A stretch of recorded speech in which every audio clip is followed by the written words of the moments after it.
আজি আপোনালোকৰ লগত মই অন্য এটা খবৰ শ্বেয়াৰ কৰিম বিশেষকৈ আজিৰ খবৰ হৈছে আমাৰ টিউটৰ ছাৰ বাইদেউসকলে এটা গুৰুত্বপূৰ্ণ খবৰ আপোনালোকৰ লগত শ্বেয়াৰ কৰি আপোনালোকে স্কিপ নকৰি সেইকাৰণে আমাৰ ভিডিঅ'টো চাই থাকিব আৰু এতিয়ালৈকে যদি আমাৰ চেনেলটো ছাবস্ক্ৰাইব কৰে কাইণ্ডলি ছাবস্ক্ৰাইব কৰি দিব আৰু প্ৰতিগৰাকী টিউটৰ গুৰুৱে যাতে নেকি এইখিনি খবৰ পায় আপোনালোকে শ্বেয়াৰ কৰি দিব আৰু নিশ্চয় আপোনালোকে স্ক্ৰীনত ফটেক্য কৰিছে যে আমাৰ টিউটৰ ছাৰ বাইদেউসকলে এটা গুৰুত্বপূৰ্ণ খবৰ তেখেতসকলে ইয়াত শ্বেয়াৰ কৰিছে আৰু কোৱা মতে হাটখলি হাতীমূৰীয়া উচ্চ মাধ্যমিক বিদ্যালয়ত বিদায় সম্বৰ্ধনা আমাৰ হাটকলি হাতীমূৰীয়া উচ্চ মাধ্যমিক বিদ্যালয়ত বিদায় সম্বৰ্ধনাৰ কথা কৰা ইয়াত উল্লেখ কৰিছে বিশেষকৈ আমাৰ টিউটৰ ছাৰ বাইদেউসকলে এজন দুজনকৈ অৱসৰ গ্ৰহণ কৰি আছে আৰু তেখেতসকলৰ যিখিনি খালী হাতে তেখেতসকলে অৱসৰ গ্ৰহণ কৰিবলগীয়া হৈছে আৰু অৱসৰ গ্ৰহণ কৰাৰ পাছত তেখেতসকলৰ হয়তো আমাৰ অসম চৰকাৰে যিখিনি প্ৰতিশ্ৰুতি প্ৰদান কৰিছিলে 10 লাখ টকাৰ গ্ৰেজুইটি সেইখিনিও পাবলৈ আজি পৰ্যন্ত সক্ষম হোৱা নাই আৰু যিসকল টিউটৰ ছাৰ বাইদেউসকলে বৰ্তমানলৈকে অৱসৰ গ্ৰহণ কৰিলে তেখেতসকলে খালী হাতেৰে ঘৰত এতিয়া বহি থাকিবলগীয়া হৈছে কাৰণ তেখেতসকলৰ না পেঞ্চন আছে না তেখেতসকলৰ গ্ৰেজুইটি আছে তেখেতসকলে অৱসৰ গ্ৰহণ কৰাৰ পাছতেই তেখেতসকলৰ জীৱনবিলাক যেন এটা আশাৰ যিখিনি ৰেঙনি আছিলে তেখেতসকলৰ চাকৰিৰ ফালে তেখেতসকলৰ পেঞ্চন হ'ব গ্ৰেজুইটি পাব সেইখিনি তেখেতসকলৰ যেন কোনো নাই আৰু এইয়ে তেখেতসকলৰ মনত এই আশা তেখেতসকলে মনতে পুহি ৰাখি অৱসৰ গ্ৰহণ কৰিবলগীয়া হৈছে আৰু বিতংকৈ আপোনালোকৰ লগত শ্বেয়াৰ কৰি আপোনালোকে স্কিপ নকৰি সকলোৱে ভিডিঅ'টো চাই থাকিব নিশ্চয় আপোনালোকে স্ক্ৰীনত ফটেক্য কৰিছে ইয়াত দৰং জিলাৰ শিৱজাৰা শিক্ষাখণ্ডৰ অন্তৰ্গত হাটকলি হাতীমূৰীয়া উচ্চ মাধ্যমিক বিদ্যালয়ৰ পৰা খালী হাতে অৱসৰ গ্ৰহণ কৰা টিউটৰসকলক শিক্ষক লক্ষ্য কৃষ্ণ গোস্বামীক বিদায় সম্বৰ্ধনা জনাই দৰং জিলা টিউটৰ শিক্ষক সন্থাই আমাৰ দৰং জিলাৰ আমাৰ হাটখলি হাতীমূৰীয়া উচ্চ মাধ্যমিক বিদ্যালয়ৰ আপোনাৰ সহকাৰী শিক্ষক আপোনাৰ ইয়াত কৈছে লক্ষ্য কৃষ্ণ গোস্বামীক বিদায় সম্বৰ্ধনা জনাইছে আমাৰ দৰং জিলাৰ টিউটৰ শিক্ষক সন্থাই যোৱা 31 জানুৱাৰীত অৱসৰ গ্ৰহণ কৰা লক্ষ্য কৃষ্ণ গোস্বামীৰ সম্বৰ্ধনা হাটখন সভাপতিত্ব কৰে অৱসৰপ্ৰাপ্ত টিউটৰ শিক্ষক ৰাজেন্দ্ৰ নাথ ডেকাই আৰু দৰং জিলা টিউটৰ আৰু ইয়াৰ পাছতে কৈছে দৰং জিলাৰ টিউটৰ শিক্ষক সন্থাৰ সম্পাদক কিশোৰ কুমাৰ শৰ্মাই আদৰা সভাখন সংস্থাৰ কাৰ্যকাৰী সভাপতি নৃপেন ডেকাই তেওঁৰ ভাষণত কয় যে চৰকাৰী চাকৰি অৱসৰ ললে সুধা হাতেৰে বিদায় দিয়াটো উচিত নহয় বুলি মন্তব্য কৰে আৰু লগতে মুখ্যমন্ত্ৰীয়ে টিউটৰৰ অৱসৰ হলে 10 লাখ টকাৰ এককালীন সাহায্য দিম বুলি ঘোষণা কৰা বাক্যটো সঁচা হবনে তাক লৈ প্ৰশ্ন উত্থাপন কৰিছে সভাত বিভিন্নজনে বক্তব্য প্ৰদান কৰাৰ লগতে টিউটৰ সন্থাৰ সভাপতি আব্দুল হামিদে দৰং জিলা বিদ্যালয়সমূহৰ পৰিদৰ্শক ইয়াছিম আৰ ৰহমান টিউটৰ সমস্যা সমাধানৰ গুৰুত্ব দিয়াৰ বাবে ভূয়সী প্ৰসংগ কৰে আৰু শিক্ষক গৰাকীৰ ভাগৃহত আয়োজন কৰা সভাখনত পুলাম গামোচাৰে ধৰ্মগ্ৰন্থ আৰু সম্বৰ্ধনা জনোৱা হয় টিউটৰ শিক্ষকৰ সমস্যাটো এটা গুৰুত্বপূৰ্ণ সমস্যা আৰু সেইখিনি অসম চৰকাৰে গুৰুত্ব প্ৰদান কৰিব লাগে বৰ্তমানৰ মাননীয় মুখ্যমন্ত্ৰী তেতিয়াৰ শিক্ষামন্ত্ৰী তেতিয়াৰ আমাৰ বৰ্তমানৰ মুখ্যমন্ত্ৰী তেতিয়াৰ শিক্ষামন্ত্ৰী হৈ থাকোঁতে সেইসকলৰ টিউটৰক তেখেতে নিজ হাতেৰে নিযুক্তি প্ৰদান কৰিছিলে কিন্তু তেখেতে যেন আমাৰ টিউটৰ শিক্ষকৰ সমস্যাখিনি এৰাই চলিবলৈ বৰ্তমান তেখেতসকলে চেষ্টা কৰি আছে কিন্তু আমাৰ টিউটৰ শিক্ষকসকলৰ যিখিনি সমস্যা তেখেতসকলক অৱসৰ গ্ৰহণ কৰিলে এককালীন 10 লাখ টকাৰ যিখিনি সাহায্য প্ৰদান কৰাৰ মাননীয় মুখ্যমন্ত্ৰীয়ে নিযুক্তিৰ সময়ত প্ৰদান কৰিছিলে সেইখিনি কিন্তু আজি পৰ্যন্ত তেখেতসকলে কাৰ্যকৰী কৰিবলৈ সক্ষম হোৱা নাই হয়তো আমাৰ মুখ্যমন্ত্ৰী গৰাকীয়ে তেখেতৰ যিখিনি বাক্য বা তেখেতে যিখিনি প্ৰতিশ্ৰুতি প্ৰদান কৰে সেই সকলোবিলাক কৰি আহিছে বুলি তেখেতে হয়তো দমবালি মাৰিব পাৰে কিন্তু টিউটৰ শিক্ষকৰ ক্ষেত্ৰত তেখেতে যিখিনি প্ৰতিশ্ৰুতি প্ৰদান কৰিছে আজি পৰ্যন্ত কিন্তু সেইবিলাক কৰা আমি দেখিবলৈ পোৱা নাই সেয়েহে মাননীয় মুখ্যমন্ত্ৰী আৰু শিক্ষামন্ত্ৰীক আমাৰ টিউটৰ ছাৰ বাইদেউসকলে বাৰম্বাৰকৈ অনুৰোধ জনাই আহিছে তেখেতসকলৰ যিখিনি সমস্যা টিউটৰ সমস্যা সেইখিনি অতি সোনকালে সমাধান কৰি দিব লাগে কিন্তু আমাৰ টিউটৰ ছাৰ বাইদেউসকলৰ লগত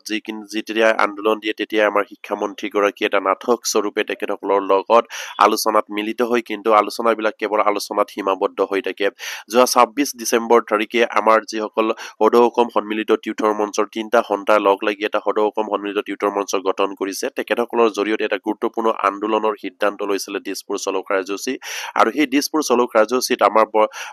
আমাৰ শিক্ষামন্ত্ৰী গৰাকীয়ে তেখেতসকলক সেই আন্দোলনৰ তলিৰ পৰাই মাতি নি তেখেতসকলৰ লগত যিখিনি প্ৰতিশ্ৰুতি প্ৰদান কৰিছিলে কিন্তু সেইখিনি প্ৰতিশ্ৰুতিও কেৱল এই আলোচনাতে যেন সীমাবদ্ধ হৈ থকাৰ আমি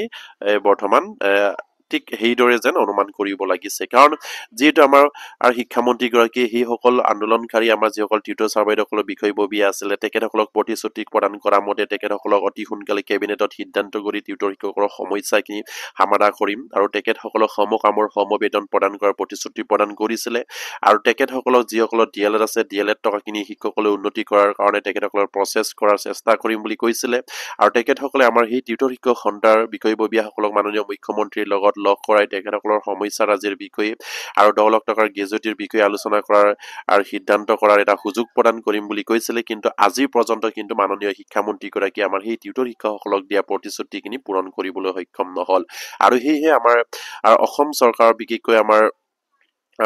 মুখ্যমন্ত্ৰী হিমন্ত বিশ্ব শৰ্মা আৰু শিক্ষামন্ত্ৰী আমাৰ ৰণোজ পেগু ছাৰৰ তেখেতসকলে যিখিনি সমস্যা আমাৰ টিউটৰ শিক্ষকসকলৰ সমস্যা বাগে ৰাখিব বিচাৰিছে কিন্তু সেয়া কেতিয়াও গ্ৰহণযোগ্য হোৱা নাই আৰু অসম চৰকাৰৰ যিখিনি বাজেট সমাগত আমাৰ বছৰেকীয়া বাজেট সমাগত এই বৃদ্ধ বাজেটে যেন আমাৰ টিউটৰ শিক্ষকসকলৰ সমস্যাখিনি কিবা এটা সমাধান হ'ব সেয়াও হয়তো আমাৰ টিউটৰ ছাৰ বাইদেউসকলে কেৱল আশাৰে ৰেঙনি তেখেতসকলৰ সেইখিনি আশা কৰিব পাৰে কিন্তু তেখেতসকলৰ যেন সেই বাজেটতো কিবা এটা হ'ব এয়া কেতিয়াও আমাৰ টিউটৰ ছাৰ বাইদেউসকলে আশা কৰাটো মানে উচিত বুলি ভবা নাই কাৰণ যিহেতু অসম চৰকাৰৰ মাননীয় শিক্ষামন্ত্ৰীয়ে যিধৰণে আমাক প্ৰতিশ্ৰুতি প্ৰদান কৰিছিলে সেইমতে কোনো কাম আজি পৰ্যন্ত হোৱা দেখিবলৈ পোৱা নাই আৰু সেইবাবে আমাৰ সদৌ অসম সন্মিলিত টিউটৰ মঞ্চৰ বিষয়ববীয়াসকলে বাৰম্বাৰকৈ চেষ্টা কৰি আছে বা অব্যাহত ৰাখি আছে শিক্ষামন্ত্ৰীক লগ কৰি আমাৰ সমস্যাৰ বিষয়ে কেবিনেটত কিয় উপস্থাপন কৰা নাই কিন্তু শিক্ষামন্ত্ৰীগৰাকীৰ এটাই প্ৰশ্ন যে আপোনালোকৰ সমস্যাখিনি অহা বৃদ্ধ বাজেটত আলোচনা কৰা হ'ব তাতেই সমাধানৰ এটা সূত্ৰ ওলাব বুলি তেখেতসকলে কয় কিন্তু তাত যে ওলাব সেইটোও আমাৰ টিউটৰ ছাৰ বাইদেউসকলে বিশ্বাস কৰিব পৰা নাই কাৰণ বৰ্তমান শিক্ষামন্ত্ৰীগৰাকীয়ে যি ধৰণে আগত প্ৰতিশ্ৰুতি প্ৰদান কৰি আহিছে সেইমতে কোনো কাৰ্য কৰিবলৈ দেখিবলৈ পোৱা নাই কাৰণ যোৱাটো 4 বছৰত তেখেতসকলক লগ কৰি আমাৰ টিউটৰ ছাৰ বাইদেউসকলে হয়তো বাগৰি পৰিলে তেখেতসকলৰ সমস্যাৰ বিষয়ে আমাৰ টিউটৰ সমস্যাৰ বিষয়ে তেখেতসকলক অৱগত কৰাই তেখেতসকলৰ লগত আলোচনা কৰি কোনো এটা ৰাস্তাত টিউটৰ সমস্যাৰ বিষয়ে মানে সমাধানৰ সমস্যাৰ বিষয়ে কোনো সূত্ৰ ওলাব পৰা নাই আমাৰ শিক্ষামন্ত্ৰীগৰাকীয়ে আৰু সেয়ে শিক্ষামন্ত্ৰীগৰাকীক আমাৰ সদৌ অসম সন্মিলিত টিউটৰ মঞ্চই বাৰম্বাৰকৈ অনুৰোধ কৰিছিলে যে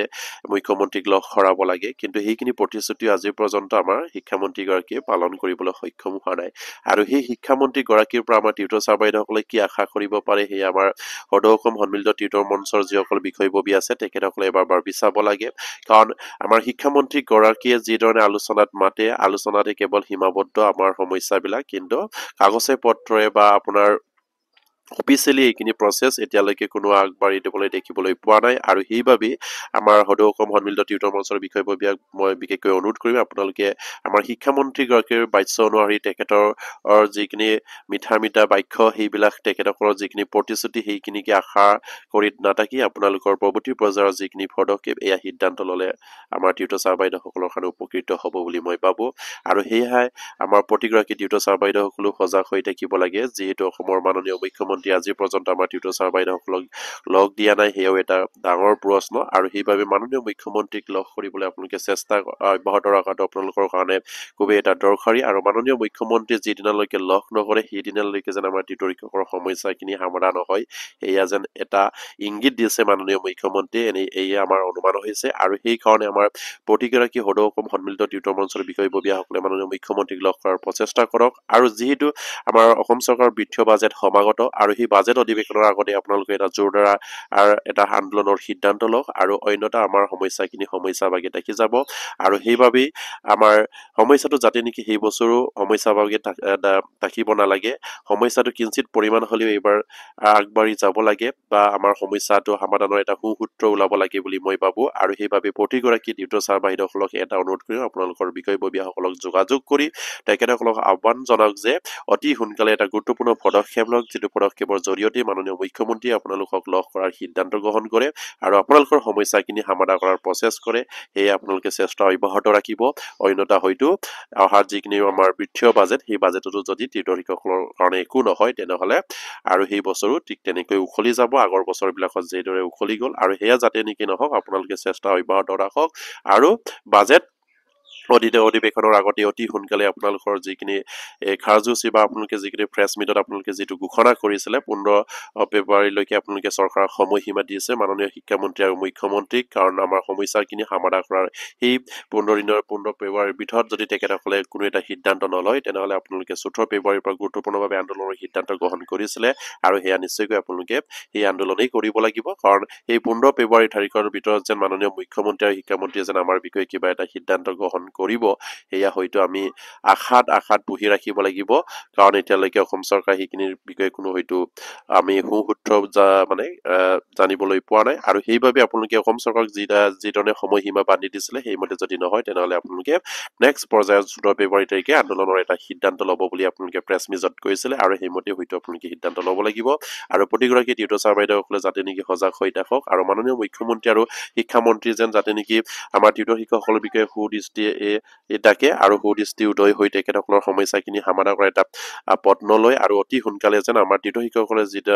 যিটো সময়সীমা বান্ধি দিছে সেই সময়সীমাৰ ভিতৰতে যাতে নেকি আমাৰ সমস্যাটো সমাধান কৰাৰ চেষ্টা কৰক, সেয়ে মাননীয় মুখ্যমন্ত্ৰী শিক্ষামন্ত্ৰীলৈ আমাৰ পৰা অনুৰোধ থাকিল।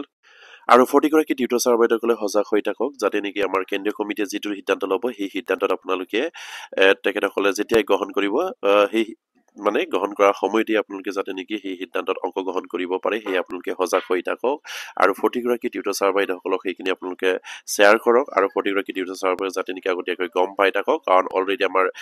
সদৌ অসম সন্মিলিত টিউটৰ মঞ্চৰ বিষয়ববীয়াসকলে 14 ফেব্ৰুৱাৰী তাৰিখে আন্দোলনৰ এটা সিদ্ধান্ত লয় বুলি তেখেতসকলে অলৰেডি ঘোষণা কৰি থৈছে, আৰু সেইমতে যদি লয় আপোনালোকে পদকখিনি অংশগ্ৰহণ কৰিব পৰাকৈ আপোনালোকে সাজু হৈ থাকক। আৰু আজিৰ ভিডিঅ'টি মতে শেষ কৰিলে, আৰু প্ৰতিগৰাকী টিউটৰ ছাৰ যাতে নেকি এইখিনি খবৰ পাই আপোনালোকে শ্বেয়াৰ কৰি দিব। নমস্কাৰ, জয় আইকম।